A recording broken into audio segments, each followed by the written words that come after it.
আরে আমার আব্বু আজকেও আসলো না আমাকে নিতে। আজকে আব্বুকে যাই বলবো কি কারণে আমাকে নিতে আসে না। আরে অনেক দেরি হয়ে গেল তো, আমার বেটির আসার সময় হয়ে গেছে তো। এখন ম্যাডাম আমার বেটি স্কুল ছুটি হয়ে গেছে, ওর একটু নিতে যেতে হবে আমাকে। আরে এখন কোনো ছুটি হবে না, এখন অনেক কাজ আছে। আরে আমার বেটাও তো স্কুলে যায়, ও তো একাই আসে। আরে ম্যাডাম আপনার বেটি তো সাইকেল চলে আসে, আর আমার বেটি তো স্কুল থেকে পায়ে হেঁটে করে আসে। তুমিও না তোমার বেটির জন্য সাইকেল? আরে ম্যাডাম ও অনেক ছোট, এই কারণে নিয়ে দিচ্ছি না। আজকে আব্বুকে জিজ্ঞেস করবো কেন আসে না। আরে আমাকে তাড়াতাড়ি কাজ শেষ করতে হবে।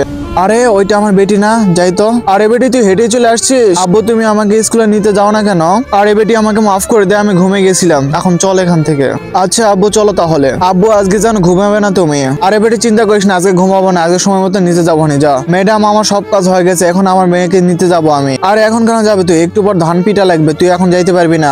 বন্ধুরা সেটি দেখার আগে আপনাদের সামনে যদি দুটি জিনিস রাখা হয়, একদিকে দুধ অন্যদিকে বিয়ার, তাহলে আপনি কোনটি খেতে পছন্দ করবেন? আপনি যদি আমার মতো দুধ খেতে পছন্দ করেন তাহলে এই ভিডিওতে লাইক করে চ্যানেলটি সাবস্ক্রাইব করে যাবেন। আর আপনি যদি এই ভিডিওতে লাইক করে চ্যানেলটি সাবস্ক্রাইব করে রিমিক্সে চাপ দিয়ে ইউজ দ্য সাউন্ডে চাপ দেন তাহলে কিছু এরকমটা হবে। আরে আব্বু তো আজকেও আসলো না, আজকেও কি ঘুমিয়ে পড়ছে নাকি? আরে ওইটাকে, ওইটা তো আমার আব্বুর মতো লাগছে।